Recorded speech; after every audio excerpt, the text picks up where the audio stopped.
देखिए आज की क्लास में हम मेंस्ट्रुएशन चैप्टर से जो अच्छे क्वेश्चंस पूछे गए हैं उनको डिस्कस करेंगे और ये सभी क्वेश्चन CHSL 2021 की कंप्लीट 42 शिफ्ट्स हुई हैं उनसे लिए गए हैं। अब देखिए इसमें कुछ क्वेश्चंस होते हैं वो आपके पास फॉर्मूला बेस आते हैं सीधे, जिसमें क्या है कि फॉर्मूला रखना है और सीधी वैल्यू पुटिंग करनी है और आपका आंसर आ जाता है। तो वो क्वेश्चंस मैंने यहाँ पे नहीं लिए क्योंकि मैं फॉर्मूला सीट ऑलरेडी आपके साथ डिस्कस कर चुका हूँ और यहाँ पे मैंने क्वेश्चंस वो लिए जिसमें थोड़ा सा आपको एफर्ट डालना पड़ेगा, तो उन क्वेश्चंस को डिस्कस करेंगे। साथ में इन क्वेश्चंस के सॉल्यूशन की खास बात यह है कि यहाँ से हर एक क्वेश्चन में आपको कुछ ना कुछ डिफरेंट अप्रोच सीखने को मिलेगी। तो पहले क्वेश्चन से स्टार्ट करते हैं। देखिए पहला क्वेश्चन आपको दिया हुआ है कि ये आपका साइड दे रखी है, एक ठोस क्यूबॉइड है, ठीक है, और इससे पिघलाकर एक 6 सेंटीमीटर क्यूब साइड का एक क्यूब बनाया जाता है। तो इस प्रकार कितने क्यूब बनेंगे ये आपको फाइंड आउट करना है। ऐसे केस में करना क्या होता है कि आपके पास वॉल्यूम इक्वल करना रहता है दोनों चीज़ों का, क्योंकि एक चीज़ को पिघला करके तो दूसरी चीज़ बनाई गई है। अब यहाँ से आपके पास क्यूबॉइड को पिघलाया गया है तो क्यूबॉइड का वॉल्यूम क्या हो जाएगा 36 × 18 × 12। ओके, अब ये बराबर किसके हो जाएगा, n मान लो क्यूब बनते हैं ये, और इसका क्यूब का वॉल्यूम क्या हो जाएगा 6 × 6 × 6। तो अब इसको डायरेक्ट यहाँ से काट लेना है। जैसे 6 से ये 2 बार जाएगा, 6 से ये 3 बार जाएगा और 6 से ये 6 बार जाएगा, तो ये पूरा 6 गायब हो जाएगा यहाँ से। तो 6 × 18 दूना 36, तो 36 आंसर हो जाएगा, ठीक है। ऐसे क्वेश्चन बहुत ज़्यादा पूछे जाते हैं एग्जाम्स में आपके। अब यहाँ पे तो देखो क्यूबॉइड था, अब आपके पास यहाँ पे कुछ भी दे सकता है। जैसे क्यूबॉइड को पिघलाकर आपके पास हो सकता है स्फीयर बना दे, तो स्फीयर बनाएगा तो स्फीयर की रेडियस दे देगा, तो उसके इक्वल कर देना है, तो वहाँ से आपका सॉल्यूशन हो जाएगा। ये वाला सवाल देखो, इसमें क्या दिया हुआ है आपको कि पुस्तकों का एक सेट है जिसको पैक करने के लिए गौतम एक निश्चित ऊंचाई के कार्टून को लेकर आता है, ठीक है, जिसकी आपको 48 इंच लंबाई है, 27 इंच चौड़ाई है। यदि ऐसे कार्टून का जो वॉल्यूम है ना वो आपके पास फिट में दे रखा है, समझना है, पहले इंच में दे रखा था अभी फिट में दिया हुआ है, तो आपको करना क्या है कि प्रत्येक कार्टून की ऊंचाई आपको फाइंड आउट करनी है। तो देखिए कार्टून आपके पास है यहाँ पे क्यूबॉइड शेप का है, क्यूबॉइड शेप का है, तो क्यूबॉइड का वॉल्यूम क्या होता है, यानी घनाभ का वॉल्यूम क्या होता है LBH। अभी हमने पढ़ा था पिछले वाले क्वेश्चन में भी। तो देखो ये आपके पास 48 रहा, ये आपके पास 27 रहा और ये आपके पास कितना रहा H तो हमको फाइंड आउट करना है। अब इसका कंप्लीट है ना वो आपके पास वॉल्यूम 22.5 है। अब मैं डायरेक्ट इसके इक्वल नहीं रख सकता, क्यों, क्योंकि ये यहाँ पे फिट में है और ये आपके पास इंच में है, तो इसको भी इंच में बदलना पड़ेगा ना। तो इंच में बदलने के लिए आगे डायमेंशन भी दिया हुआ है, 1 फुट बराबर आपके पास 12 इंच। तो अब देखो यहाँ पे तो घन फिट है, मतलब क्यूब किया हुआ है, तो मेरे को इंच का भी क्यूब करना पड़ेगा यहाँ पे, ठीक है। ये 12 × 12 × 12 ऐसे करना पड़ेगा, समझ पा रहे हो। या फिर ऐसे कर सकते हो, कैसे, जैसे ये वाली जो साइड दे रखी है ना आपके पास 48, 27 और H, इसको भी आप किस में बदल सकते हो, फुट में बदल सकते हो। फुट में बदलोगे तो यहाँ पे भी 12 का डिवाइड कर सकते हो ऐसे, तो या फिर इधर मल्टीप्लाई कर सकते हो, दोनों एक ही चीज़ है। अब देखिए लास्ट में आपको आंसर है ना वो इंच में दे रखा था, इसलिए मैंने क्या किया सबको इंच में बदल लिया है, तो इसलिए इसको 12 × 12 × 12 से मल्टीप्लाई किया। समझ में आया। अगर ये आपके पास सरफेस एरिया होता ना तो यहाँ पे केवल 2 बार मल्टीप्लाई करता, 12 × 12, मतलब केवल इस लास्ट वाले 12 को नहीं करता, केवल 2 बार मल्टीप्लाई करता। लेकिन आपका क्या है यहाँ पे वॉल्यूम है, तो मेरे को क्या करना पड़ेगा, वॉल्यूम में 3 साइड होती है तो 3 बार मल्टीप्लाई किया, 12 × 12 × 12। अब समझ में आ गया आपको। अब देखिए एक और ख़ास बात, मैंने क्या कहा था कि कुछ ना कुछ आपको यहाँ पे डिफरेंट सीखने को मिलेगा। अब देखिए पॉइंट का क्या है, यहाँ पे पॉइंट को आपको पॉइंट दिया हुआ है, ठीक है, पॉइंट का चक्कर आप पढ़ो मत। आपको क्या करना, पॉइंट क्या होता है बेसिकली 10 से मल्टीप्लिकेशन ही तो होता है, ठीक है। तो आप समझो पॉइंट है या नहीं है, वो है जो ठीक है। आपको डिजिट पे काम करना है, तो इसको देखो 3 से काटता हूँ मैं, ये 27 चला जाएगा, ठीक है। तो 3 से काटा 4 बार, 3 से काटा 4 बार और 3 से काटा 4 बार, इतना आ गया। अब देखो ये 16, इस 16 से ये 3 बार जाएगा, 16 × 48, ठीक है। अब इसके बाद में इसको देखिए ये कितने से कटेगा, 3 से इसको मैंने काटा आगे फर्दर, 3 से इसको मैंने काट दिया यहाँ पे, तो 3 × 7 = 21, ठीक है, एक बचेगा, 3 × 5 = 15, तो ये आपके पास हो गया 75 को जब मैं इसको 4 से मल्टीप्लाई करूँगा तो ये कितना बनने वाला है आपके पास, देखो 7.5 का जस्ट डबल किया यहाँ पे तो 15, और 15 का जस्ट डबल किया, ये आपके पास क्या हो जाएगा 30। तो ऑप्शन नंबर C करेक्ट हो जाएगा यहाँ पे। समझ में आया किस तरीके से किया हमने इसको अप्रोच। तो 30 ऑप्शन नंबर सी करेक्ट हो जाएगा यहाँ पे। अगला सवाल देखिए, एक स्फीयर दिया हुआ है 14 सेंटीमीटर भुजा वाले घन के 8 कोनों से होकर गुजरता है, तो गोले का आयतन आपको निकालना है। तो पहले समझिए ये 2 सवाल हैं, इस तरीके से 2 सवाल पूछे जाते हैं आपसे। अब यहाँ पे 8 कोने बोला है।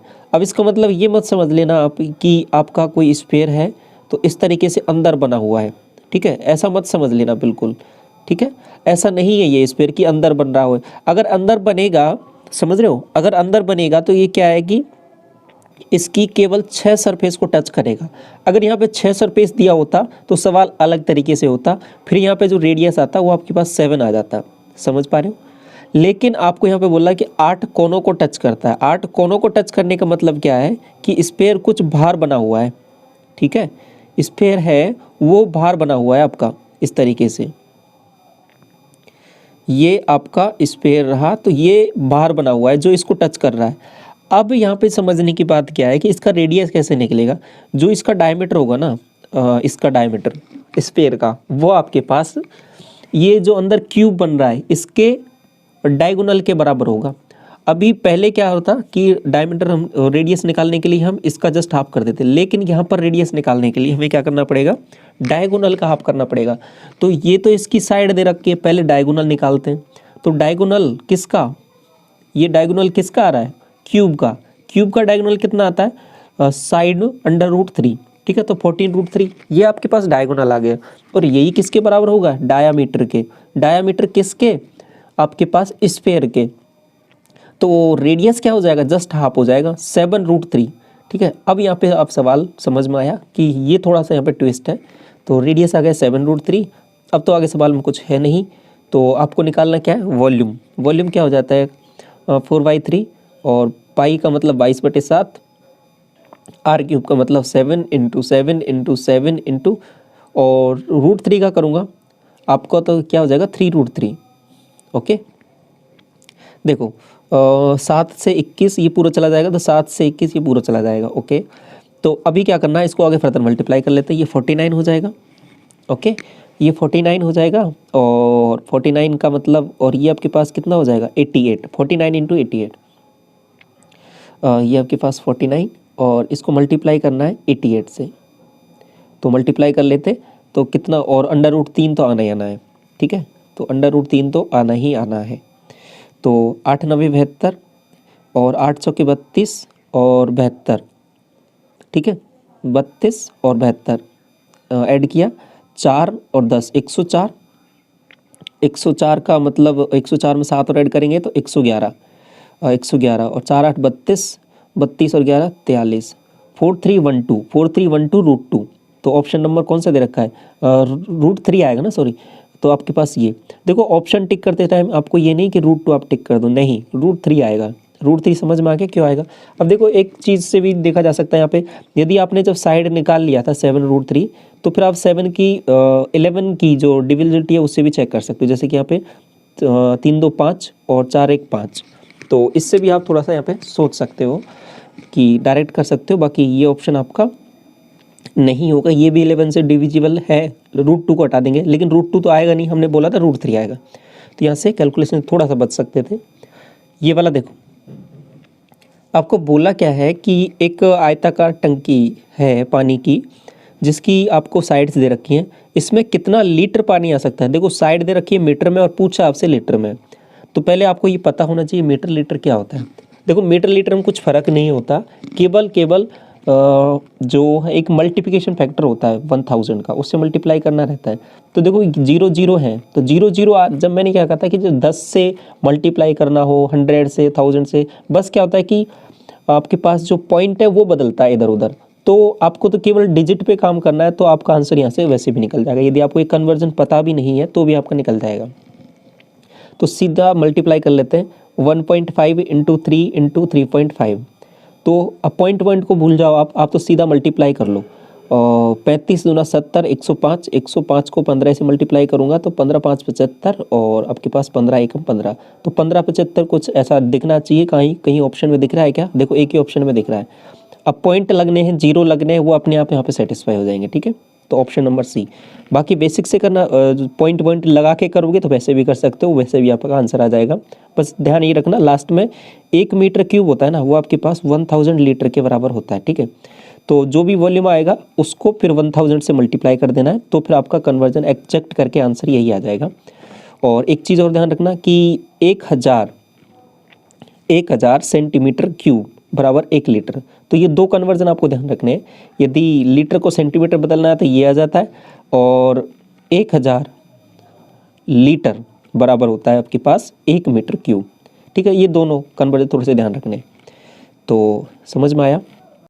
देखिए ये वाला सवाल देखिए, आपको दिया है कि 8 मीटर, 6 मीटर और 22.5 सेंटीमीटर एक दीवार का निर्माण करने के लिए ये डायमेंशन दे रखी है ईंट की, तो ब्रिक्स है मतलब। तो इससे आपको फाइनली ये बनानी है कंप्लीट दीवार। तो कितनी ईंटों की आवश्यकता होगी ये आपको फाइंड आउट करना है।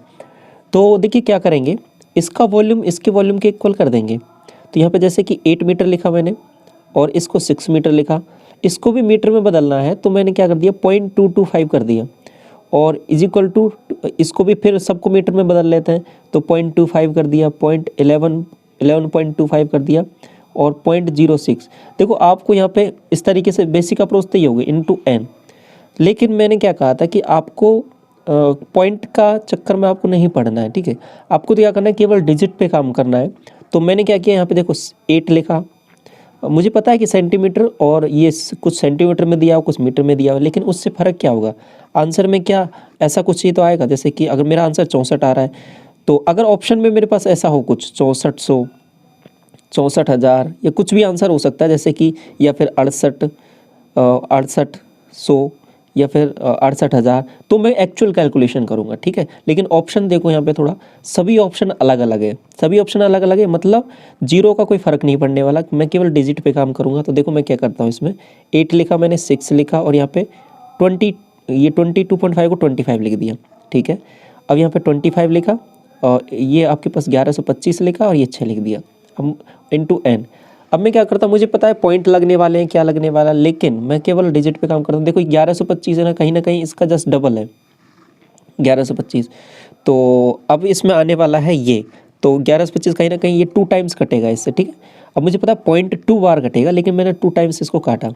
इसके बाद में देखो ये 6 से तो 6 चला ही जाना है पूरा, 6 से 6 चला गया, तो ये 8 दूनी 16 बन रहा है, 16 और बटे अब 25 आ रहा है। अब 25 को हटाने के लिए मैंने एक तरीका आपको पहले बताया था कि 4 से ऊपर नीचे मल्टीप्लाई कर दो। 4 से ऊपर नीचे किया तो ये 64 बन गया, और ये 00 बन गया, 1000 मतलब 100 बन गया, तो ये 64 बन गया 64। तो आपको डिजिट में 64 दिखना चाहिए, डिजिट में 64 यहाँ पे दिख रहा है। बाकी जीरो कितनी आएंगी वो अपने आप सेटिस्फाई हो जाता है, मैंने अभी पहले ही बताया। तो 64 ये आ जाएगा, बाकी एक्चुअल कैलकुलेशन करोगे आंसर यही आने वाला है। तो इस तरीके से क्या होता है कि थोड़ा सा आप बच सकते हो कैलकुलेशन से। बाकी तरीका तो बेसिक है, उससे भी कर सकते हो, कैसे भी कर सकते हो, ठीक है। ये थोड़ा सा मैंने आपको बताया, ऐसे ट्राई करना चाहो कर सकते हो, बेसिक आपको पता ही है। ये देखो ये वाला सवाल, इसमें क्या करना है आपको, एक दिया हुआ है कि total surface area of solid hemisphere का इतना है, इट्स वॉल्यूम आपको फाइंड आउट करना है। अब ये सवाल मैंने क्यों लिया, देखो आसान सवाल है, कुछ नहीं करना, केवल रेडियस निकालना है पहले, उस रेडियस को यूज़ करना है आपको वॉल्यूम में। लेकिन क्या दूसरे तरीके से सोचा जा सकता है इस सवाल को? हाँ बिल्कुल सोचा जा सकता है। कैसे? देखो ज़्यादातर केस में क्या होता है कि जब आप यहाँ पे वॉल्यूम निकालोगे तो आपके पास 22/7 आएगा, इनटू कुछ टर्म आएगी, ठीक है। और वॉल्यूम पूछा तो 4/3 भी आएगा, ओके। तो कुल मिला के देखो 22 क्या है, बेसिकली 11 × 2 है, तो 11 की डिविजिबिलिटी चेक करके भी आप निकाल सकते हो, एक तरीका। लेकिन ये हमेशा काम नहीं करेगा, ये बात भी थोड़ा सा ध्यान रखना, ठीक है, कि 99% केस में ये आपका काम कर जाता है, ठीक है। लेकिन 1% में हो सकता है काम ना करे, क्योंकि ऑप्शन यदि आपके पास रेडियस कुछ इस तरीके से हो 7/11, तो आपके पास वहाँ पे वो वैल्यू कट जाती है 11 से, तो फिर वो आपका आंसर नहीं आएगा। तो लेकिन ऐसा ऑप्शन अभी मिलते नहीं है, या फिर कोई 2 ऑप्शन सेम हो जाए तो वहाँ पे भी आपका ये ऑप्शन फेल हो जाएगा, वहाँ पे फिर बेसिक से करना पड़ेगा। लेकिन ऑप्शन अलग अलग हो तो चांस ले सकते हो बिल्कुल। तो एक तरीका ये हो गया 11 वाला। दूसरा एक चीज़ और मेरे को यहाँ पे दिमाग में समझ में आ रही है, देखो ऑप्शन को, इसको जो आपको दिया है इसको थोड़ा सा गौर से और देखो। यहाँ पे क्या है कि सबको डिजिट को ऐड करो, 2 3 5 6 11 और 7 18 बन रहा है। अब 18 क्या है, बेसिकली 9 से भी डिविजिबल है, 3 से, तो 9 की डिविजिबिलिटी भी यहाँ पे काम करेगी। तो मतलब रेडियस में कहीं ना कहीं 9 आने वाला है, समझ रहे हो। 9 आने वाला है तो 9 आने वाला है मतलब 3 भी आने वाला है। तो 9 की डिविजिबिलिटी चेक कर सकते हो, 3 की डिविजिबिलिटी चेक कर सकते हो, इस तरीके से भी सोचा जा सकता है, ठीक है। लेकिन हाल दो फिर भी रिस्क तो है, रिस्क है तो लेकिन चांस ले सकते हो, ठीक है। अगर आपके पास एग्जाम में टाइम कम है तो उससे जाके कर सकते हो। तो देख लो 11 से चेक किया इसको, तो 2 और 2 4, 4 4 8 और आपके पास 5 3 2 और 2 4, 4 4 8, ठीक है। और इधर देखो 3 5 8 और 1 9, ये तो पहला ऑप्शन नहीं होगा, 11 से डिविजिबल नहीं है। इसको चेक किया, देखो 2 और 2 4, 4 4 8 3 और 1, ये नहीं हो रहा। और इसके बाद इस ऑप्शन को चेक किया, देखो 3 2 0 और ये आपके पास 5 7, ये भी नहीं हो रहा। इसको चेक करो 11 से डिविजिबल है या नहीं है, 2 और 2 4, 4 5 9, 5 3 8 1 9, ये हो रहा है, ठीक है। केवल एक ही ऑप्शन दिख रहा है तो ऑप्शन टिक करके आप कर सकते हो, बाकी बेसिक अप्रोच आपको आती है, ठीक है। ये थोड़ा सा बताना था इसलिए आपको ये क्वेश्चन मैंने यहाँ पे कंसिडर किया है। ये वाला सवाल देखो, देखो ये दोबारा वही सेम क्वेश्चन रिपीट हो गया। इसके बाद ये वाला सवाल देखो आगे, 10 सेंटीमीटर भुजा वाले घन से काटे जा सकने वाले सबसे बड़े लंबवृत्तीय शंकु का आयतन आपको फाइंड आउट करना है। तो देखिए कैसे करेंगे इस वाले सवाल को, पहले समझो किस तरीके से चीज़ें चल रही हैं। यहाँ पे देखो ये आपके पास एक क्यूब रहा, ठीक है। क्यूब से सबसे बड़ा चाहिए आपको, तो क्या करोगे आप, बिल्कुल बेस को पूरा कवर कर लोगे, तो इस तरीके से काटा जा सकता है, ठीक है। तो इसका जो ये वाला है ना, इस वाले पार्ट का, इसका जो नीचे वाले पार्ट का जो रेडियस हो जाएगा वो आपके पास साइड के जो डायमीटर हो जाएगा वो साइड के इक्वल हो जाएगा। तो रेडियस क्या हो जाएगा 5, ठीक है, इस वाले का। और हाइट मतलब पूरा आप कवर करोगे तो हाइट क्या हो जाएगा इसका 10। तो 5 और 10 आ गया आपके पास, समझ में आया। तो 5 और 10 आ गया, देखो रेडियस आ जाएगा 5 और हाइट आ जाएगा 10, ये दोनों आ गए। तो वॉल्यूम निकाल सकते हो, π/3 r² 25 h × 10, ठीक है। तो 250 π/3, ऑप्शन नंबर ए। तो इस तरीके से ये क्वेश्चन हो जाएगा यहाँ पे। ये वाला सवाल देखो, क्वेश्चन आपको दिया हुआ क्वेश्चन नंबर 8 कि 5 सेंटीमीटर त्रिज्या की 15 एक जैसी ठोस गोलाकार गेंदों को पिघलाकर एक बड़ा गोला बनाया जाता है। इस प्रक्रिया में 35% है ना ठोस, वो आपके पास वेस्टेज में चला जाता है, ठीक है। तो निर्मित गोले बड़े गोले की त्रिज्या आपको निकालनी है। देखो अच्छा सवाल है, कैसे करना है इसको समझिए। आपको दिया हुआ है कि 5 सेंटीमीटर का है और 15 एक जैसी बॉल है। तो सबसे पहले देखिए क्या करूँगा मैं इसमें, आपके पास वॉल्यूम इक्वल करोगे 4/3 पाई और स्मॉल r³ बराबर बड़े वाले का 4/3 पाई कैपिटल r³। ये इसकी 15 बॉल है तो 15 से मल्टीप्लाई करो। लेकिन देखो 4/3 पाई और 4/3 पाई तो कट जाना है, तो इसका कोई रूल नहीं है, तो मैं केवल इसको लिखूंगा भी नहीं यहाँ पे। तो मैं क्या लिखूंगा, सिंपली 15 तो बॉल है छोटी वाली, आगे क्या है 5 का क्यूब, रेडियस का क्यूब, ठीक है। ये इक्वल हो जाएगा आपके पास, क्या ये डायरेक्ट इक्वल हो जाएगा, नहीं होगा डायरेक्ट, क्योंकि 35% तो वेस्टेज चला गया है, तो बाकी बचा कितना है 65%, तो 65/100 इतना ही पार्ट आगे जाएगा, ठीक है। तो ये इक्वल हो जाएगा आपके पास कैपिटल r³।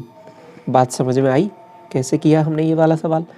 अब देखो, अब यहाँ पे समझने की बात है कि आपको फाइंड आउट क्या करना है। पहले ये देखो r³ फाइंड आउट करना है, और आपको यहाँ पे वैल्यूज़ तो कुछ अटपटी सी आ रही है, तो कैसे करेंगे। ऑप्शन भी देखो कुछ इस तरीके से, देखो कैसे करने वाले। 5 से इसको काटा 3 बार, 5 से इसको काटा 20 बार, 5 से इसको काटा 4 बार, 5 से इसको काटा कितनी बार 15 बार। बात समझ में आई। 5 से 15 बार कटेगा, 13 बार कटेगा, 13 बार कटेगा, ये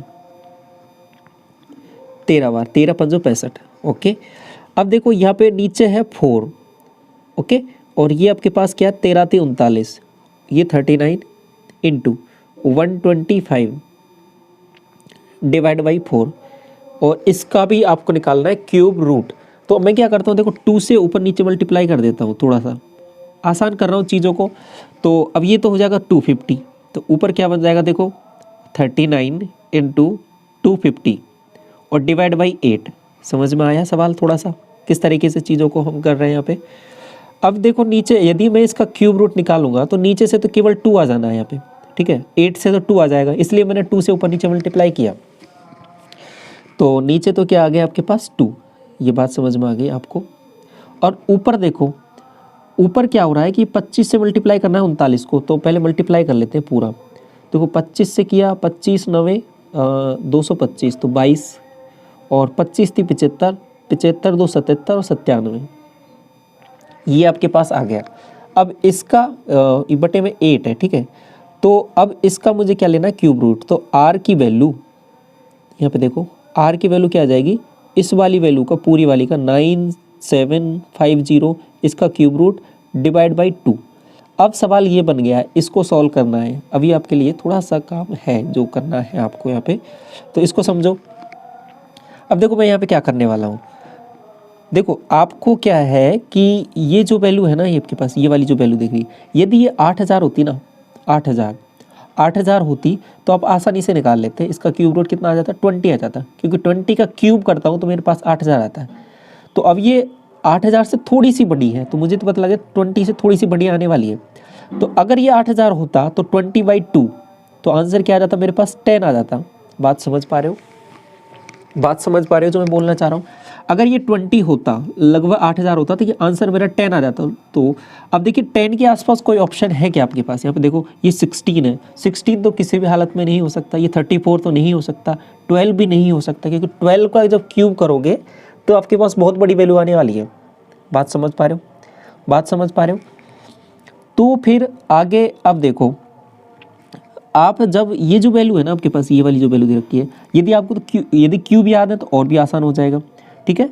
तो अब जैसे कि मैं 21 का क्यूब यदि आपको पता है, ठीक है, तो उससे और वैल्यूज आसान हो जाएंगी। लेकिन आपको पता भी नहीं है तो कोई भी इशू नहीं है, तो भी आपका सवाल हो रहा है यहाँ पे।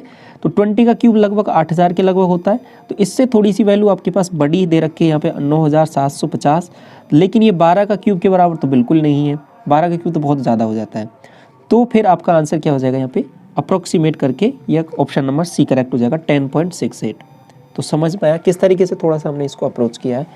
तो इस तरीके से भी सोच के सवाल को टिक किया जा सकता है। ये वाला सवाल देखो, दो कोन दे रखे हैं जिनका वॉल्यूम का रेशो दे रखा है आपको, और उनकी रेडियस का भी रेशो दे रखा है, तो उनकी ऊंचाइयों का अनुपात आपको निकालना है। तो पहले इसका फॉर्मूला थोड़ा सा पता होना चाहिए आपको, πr² होता है बाई 3।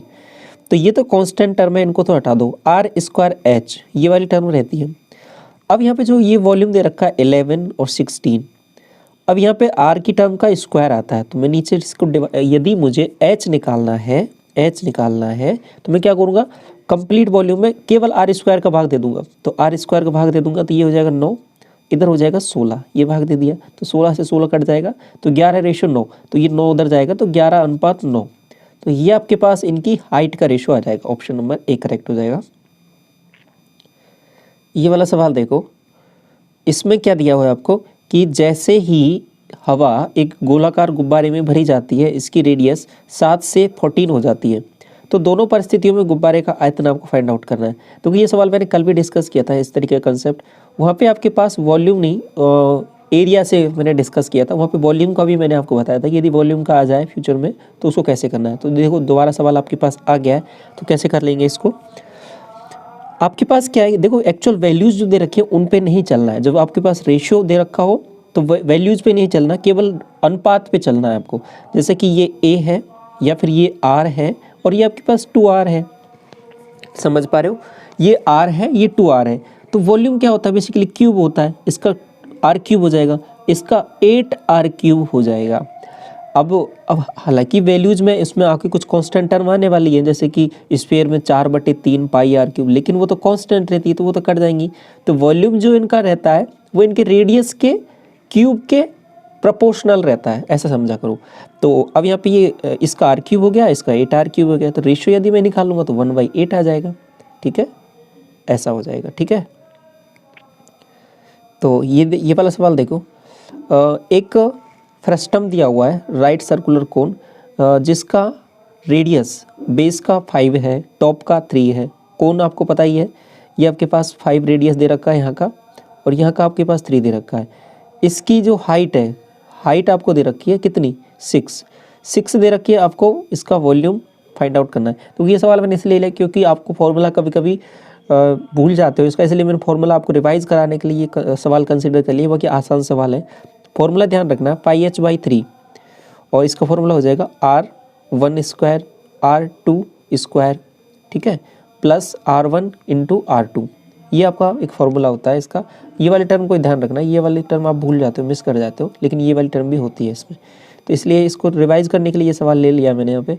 तो पाई h/3, पाई h की वैल्यू क्या है 6/3, R1 square 25, R2 square 9, R1 into R2 15, ये हो जाएगा आपके पास 40, 49, और यहाँ पे हो जाएगा 2, 49 इंटू 2 98, ऑप्शन नंबर ए। ये वाला सवाल देखो, एक ठोस गोला है जिसकी त्रिज्या आपको दे रखी है, रेडियस दे रखी है 15, इसको पिघलाया जाता है और समान क्रॉस सेक्शन वाले 15 mm वाले एक तार में बनाया जाता है। तार की लंबाई आपको निकालनी है। देखो ये mm है, ये सेंटीमीटर है, मैंने क्या बताया था आपको, वैल्यूज पे नहीं जाना, लेकिन आपको पता तो होना चाहिए 1 सेंटीमीटर बराबर कितना होता है 10 mm होता है, ठीक है। तो ऐसे कन्वर्जन कर सकते हो। बाकी चलते हैं सवाल को करते हैं एक बार सॉल्व। तो स्फीयर है, स्फीयर से मतलब स्फीयर का मतलब हो जाएगा 4/3, पाई आने वाला है, R³ 15 इंटू 15 इंटू 15 बराबर, पिघलाकर बनाया क्या है बेसिकली, एक तार बनाया है। तार क्या है बेसिकली, एक कहीं ना कहीं इस पे आपके पास सिलेंडर ही तो होता है, सिलेंडर होता है एक तार, ठीक है, इस तरीके का होता था। तो ये सिलेंडर ही होता है जिसकी एक रेडियस होती है और इसकी लेंथ होती है। तो आपको इसका रेडियस दिया हुआ है, ठीक है, रेडियस दिया हुआ है, तो पाई का पाई आ जाएगा, R², तो 15 इंटू 15 इंटू h तो आपको निकालना ही है। तो अब देखो पाई से तो पाई चला जाएगा। अब हालांकि देखो ये mm में, ये सेंटीमीटर, मैंने क्या कहा था आपको, तो डिजिट पे काम करना है, डिजिट पे काम करना है। तो देखो 15 से 15, 15 से 15, ठीक है, 3 से ये 5 बार, और 4 5 20, यहाँ से 20 आ रहा है, लेकिन आंसर क्या आएगा 20, आपको 2 दिखना चाहिए डिजिट में, ठीक है। तो ये रहा आपके पास, बाकी 0 हो जाएंगे, तो आंसर आ जाएगा, ठीक है। बाकी कंप्लीट वैसे करोगे तो भी आंसर आ ही जाना है। ये सवाल देखिए, आपको एक घन का विकर्ण दे रखा है 24, इसका संपूर्ण पृष्ठीय क्षेत्रफल, total surface area find out करना है। तो a√3 की वैल्यू आपको दे रखी है 24, डायरेक्ट साइड नहीं दिया है, आपको साइड नहीं मानना है इसको, क्योंकि डायगोनल दिया है, थोड़ा ध्यान से पढ़ना है। तो 8√3 आपके पास यहाँ पे a की वैल्यू आ जाएगी, साइड की वैल्यू आ गई है। टोटल सरफेस एरिया क्या होता है 6a², तो 6a² मतलब 8 इंटू 8, और √3 का स्क्वायर करूँगा तो 3 आ जाएगा, तो 6 × 18, 18 और मल्टीप्लाई बाय 64, 18 इंटू 64, तो ये आपका आंसर आ जाएगा। अब देखिए यूनिट डिजिट से कर सकते हो, 8 चौके 32, लेकिन 2 आ रही है डिजिट, तो सेम आ सकती है, इनमें से कोई ऑप्शन होगा, लेकिन करना पड़ेगा मल्टीप्लाई, बड़ा मल्टीप्लाई भी नहीं है, आसानी है। तो 18 2 36, 72, 7 और 90, 18 6 108, 108 और 7 115, 1152, ऑप्शन नंबर ए करेक्ट हो जाएगा। ये वाला सवाल देखो, क्वेश्चन नंबर 14, सवाल बहुत बड़ा लग रहा है लेकिन सवाल में है कुछ भी नहीं। एक ठोस गोले की आकृति है, एक बेलन, शंकु और एक अर्धगोलाकार प्याले से संयोजन से बनाई गई है। देखो कुछ इस तरीके से आपके पास एक जो है खिलौना बनाया गया है, कुछ इस तरीके से, ठीक है। तो आगे क्या कह रहा है कि खिलौने के बेलनाकार भाग का आयतन, इस वाले का आयतन कुल आयतन का 50% है, तो ये 50% हो जाएगा। शंक्वाकार भाग का आयतन खिलौने के कुल आयतन का 20% है, ये 20% हो जाएगा, तो बाकी का 30% इसका हो जाएगा। खिलौने के शंक्वाकार भाग मतलब 20, और बेलनाकार भाग यानी 50, और अर्धगोलाकार भाग यानी 30, इसका अनुपात निकालना है। देखो कुछ भी नहीं था सवाल में, तो बस सिंपली इसको रेशो ले लेना था, 2:5:3 रेशो आ जाएगा, ऑप्शन नंबर सी करेक्ट हो जाएगा। बस थोड़ा सा ध्यान ही रखना है कि जो पूछा उसी क्रम में आपको वैल्यूज देखनी है यहाँ पे। ये वाला सवाल देखो, 28 सेंटीमीटर त्रिज्या वाले एक लंबवृत्तीय शंकु का वक्र पृष्ठीय क्षेत्रफल इतना है, तो उसकी तिर्यक ऊंचाई निकालनी है। तो सबसे पहले फॉर्मूला क्या हो जाएगा, πr/l, ठीक है। πr/l आपको दे रखा है इतना, तो पाई की वैल्यू कितनी हो जाएगी 22/7, r की वैल्यू 28, l तो आपको फाइंड आउट करना ही है यहाँ पे, और 4664, 7 से ये 4 बार चला जाएगा, और 22 से इसको काट लेते हैं, 22 दूना 44, 2 बचेगा, और 22 से कम 22, 4 बचेगा, और 22 दूना 44, 4 से इसको काटा, 4 5 20 और 4 3 12, 53, ऑप्शन नंबर ए करेक्ट हो जाएगा। तो ये आसान सा सवाल था। ये वाला सवाल देखो, एक घनाभ की लंबाई, चौड़ाई और गहराई यानी ऊंचाई बोलते हैं इसको, 23 है, सबका टोटल दे रखा है, और यानी L + B + H, ये आपके पास 23 है, और इसका विकर्ण डायगोनल ये क्या होता है आपके पास L² B² H², ठीक है। इसका अंडर रूट दे रखा है आपके पास 5√7, तो इसकी वैल्यू क्या हो जाएगी L square B square H square की। ये आपके पास 25 और 25 150 175 175, तो ये आपके पास L square B square H square की वैल्यू आ गई। इसका पृष्ठीय क्षेत्रफल आपको निकालना है। देखिए ये स्टैंडर्ड सवाल आपको याद रख लेना है। तो इसको करते कैसे हैं, देखो इसका स्क्वायर करो माइनस इसको माइनस कर दो, ये आपके पास डायरेक्ट आंसर आता है। कहने का मतलब क्या है, देखो आपने एक चीज़ पढ़ रखी है a + b + c, ठीक है। इसको यहीं पे L + b + h की टर्म में लिख देता हूँ, L + b + h। ये तीन वैल्यू जो इनका स्क्वायर क्या होता है L square B square H square plus 2 times LB BH × HL, ठीक है। ये आप ध्यान रख लो, ये स्टैंडर्ड सवाल है। और इसमें देखो ये वाली वैल्यू आपको गिवन है यहाँ पर, ये वाली ये दी हुई, और ये वाली वैल्यू आपको यहाँ पे ये वाली दी हुई है, तो ये वाली वैल्यू निकालनी है। यही तो आपका क्या होता है, टोटल सरफेस एरिया होता है। किसका, एक क्यूबॉइड का। क्यूबॉइड का ये होता है, तो केवल इसका स्क्वायर करके ये माइनस कर देना है। 23 का स्क्वायर किया 529, इसमें से आपको माइनस क्या कर देना है 175, तो 175 माइनस किया मैंने, तो कितना बच रहा है 4, और यहाँ से हो जाएगा आपके पास 5, और यहाँ से हो जाएगा 2 3, तो 354 आपका करेक्ट आंसर हो जाएगा, 354। अब यहाँ पे देखो ऑप्शन में कहीं भी आपको नहीं दिख रहा है, देखो ये क्वेश्चन के जो ऑप्शंस दिए हुए हैं ये गलत दिए हुए हैं। अब ये एसएससी ने यही ऑप्शन दिए थे इसलिए यहाँ पे ये लिखे हुए हैं, लेकिन ये ऑप्शन गलत है। आपको 177 भी नहीं होगा, आपका आंसर करेक्ट होगा वो 354 ही होगा, ठीक है।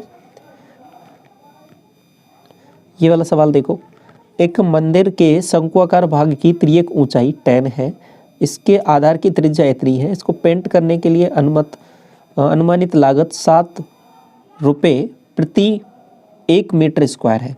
तो इसका वक्र पृष्ठीय क्षेत्रफल को, तो सबसे पहले पता होना चाहिए कि बोल क्या रहा है सवाल ये बोल रहा है इसकी ये 10 दे रखा है, और इसकी जो रेडियस है ना, इसकी कंप्लीट रेडियस 11 दे रखी है। तो इसको पेंट करना है कर्व सरफेस एरिया को। कर्व सरफेस एरिया इसका होगा क्या, पहले पता होना चाहिए। ये कर्व सरफेस एरिया होता है इसका πr/l, तो पाई की वैल्यू हो जाएगी 22/7, आर की वैल्यू कितनी है यहाँ पे 11, एल की वैल्यू कितनी है आपके पास यहाँ पे 10। ये तो आपके पास ये आ गया। अब इसके बाद में आपको क्या करना है, इसको पेंट करना है। तो ये तो आपके पास मीटर स्क्वायर में आया एरिया, तो 7 से मल्टीप्लाई इसलिए करना पड़ेगा क्योंकि आपको लागत निकालनी है। तो 7 से ये 7 कट जाएगा, और 22 को 11 से मल्टीप्लाई करना है, तो 22 से कम 22, 22 से कम 22 और 2 24, ये आपका आंसर हो जाएगा 2420। ऑप्शन नंबर सी करेक्ट हो जाएगा। समझ में आया। ये वाला सवाल देखो, आपको दिया है कि 16, 12 और 10 मीटर ऊंचे कमरे में रखे जाने वाले सबसे लंबे बांस की लंबाई। तो इसका मतलब क्या है, सवाल क्या बोल रहा है, सवाल ये बोल रहा है कि इसका आपको सबसे लंबा बांस कौन सा रखा जाएगा, जो इसके डायगोनल के अक्रॉस रखा जाएगा। तो बेसिकली आपको इसका डायगोनल निकालना है। अब इसका डायगोनल, जब हम क्यूब का डायगोनल तो जानते हैं a√3 होता है, लेकिन इसका क्यूबॉइड का डायगोनल क्या होता है L स्क्वायर बी स्क्वायर और एच स्क्वायर, ये अंडर रूट में, ठीक है। तो इनका स्क्वायर कर देना है और अंडर रूट निकाल लेना है। एक तरीका तो ये हो गया। दूसरा तरीका, अब यहाँ पे देखो जो साइड दे रखी है ना 16, 12 और 10, इनको मैं क्या करता हूँ, देखो 2 सब में से कॉमन आता है, तो 2 मैंने यहाँ पे हटा लिया। तो अब ये कितना बन गया 8, यहाँ से कितना, थोड़ा सा सिंप्लीफाई कर रहा हूँ, ये 8, ये 6 हो जाएगा, ये आपके पास 5 हो जाएगा। अब इनका स्क्वायर करके निकाल लेता हूँ। तो 8 का हो जाएगा 64, 6 का हो जाएगा 36 और 5 का हो जाएगा आपके पास 25। तो इसको जोड़ा, ये 100, ये 25, 125, 125 का अंडर रूट लूँगा तो 5√5, तो 5√5, तो ये आपका आंसर क्या हो जाएगा यहाँ पे 10√5। बस थोड़ा सा कैलकुलेशन को आसान किया है, बाकी कुछ भी नहीं है, ठीक है। अब बाकी आप डायरेक्ट 16 का करके और 12 का करके 10 का स्क्वायर करते, फिर ऐड करते, वही तब भी वही आता। यहाँ पे मैंने क्या किया, पहले जो कॉमन आ रहा था उसको कॉमन ले लिया, तो बाकी जो बचे हैं उनका स्क्वायर रूट करके वो निकाल लिया, ठीक है। तो ऐसे भी सोचा जा सकता है सवाल को। अगर वैल्यूज़ कुछ बड़ी बड़ी आ जाएँ आपके पास, तो उन बड़ी बड़ी वैल्यूज़ का आपको स्क्वायर नहीं करना, छोटी छोटी वैल्यूज़ का स्क्वायर कर लेना है। ये देखो, एक आपको वक्र पृष्ठीय क्षेत्रफल और संपूर्ण पृष्ठीय क्षेत्रफल दे रखा है, इनका रेशियो आपको हाइट और इसका रेशियो निकालना है। तो वक्र पृष्ठीय क्षेत्रफल क्या होता है 2πr/h, और आपको देखो अभी तो मैं अब कंप्लीट लिख रहा हूँ, लेकिन आगे से आपको ध्यान रख लेना डायरेक्ट 2πr/h + r, ठीक है। तो यहाँ से 2πr वाली टर्म है वो कट जाती है। तो आपको डायरेक्ट अब से क्या ध्यान रखना है कि यदि ऐसा बोले कि वक्र पृष्ठीय क्षेत्रफल और संपूर्ण पृष्ठीय क्षेत्रफल का अनुपात है, तो तुरंत दिमाग में आना चाहिए h/h + r की वैल्यू दे रखी है कितनी, 3/7। अब देखो h की वैल्यू 3 है और h प्लस आर की वैल्यू ये है, तो r की वैल्यू यहाँ पे डायरेक्ट सोच सकते हो कि r की वैल्यू 4 हो जाएगी। अब से पूछा क्या, ऊंचाई 3 और त्रिज्या 4, तो 3:4 आंसर हो जाएगा, ऑप्शन नंबर ए करेक्ट हो जाएगा। ठीक है, तो ऐसे चीज़ें थोड़ी थोड़ी यहाँ पे आपको समझते हुए चल रहा है, उनको अप्लाई करते हुए चलना है। दो बेलनों की त्रिज्या इस अनुपात में है, उनकी ऊंचाई ये है, तो उनके आयतनों का अनुपात क्या होगा। अब देखिए वॉल्यूम जो होता है आपके पास वो क्या होता है बेलन का, पाई are square H, basically radius का स्क्वायर होता है, इसका मल्टीप्लाई होता है, और ये पाई तो कांस्टेंट टर्म है, तो यहाँ पे आर का स्क्वायर कर देंगे तो 4 और ये 9, ऊंचाई 5 और 3 रख दिया, इनको मल्टीप्लाई करना है, मल्टीप्लाई किया तो ये आपके पास कितना हो जाएगा, ये तो हो जाएगा 20 और ये हो जाएगा आपके पास 27, तो 20:27 आंसर हो जाएगा, ऑप्शन नंबर बी करेक्ट हो जाएगा। तो समझ में आया, इस तरीके से हमने यहाँ पे कुछ क्वेश्चन यहाँ पे डिस्कस किए जो अच्छे क्वेश्चन हैं। और बाकी जो क्लासेज आपको एसएससी CHSL 2022 ये प्लेलिस्ट है चैनल पर, इसमें मिल जाएंगी, और बाकी कुछ क्वेश्चन और बचे हुए हैं इस चैप्टर के, तो उनको भी हम नेक्स्ट क्लास में डिस्कस कर लेंगे। ठीक है, और बाकी चैनल पर पहली बार विजिट कर रहे हो, चैनल को सब्सक्राइब जरूर कर लें फर्दर अपडेट्स के लिए और अपकमिंग क्लासेज के लिए। Thank you so much.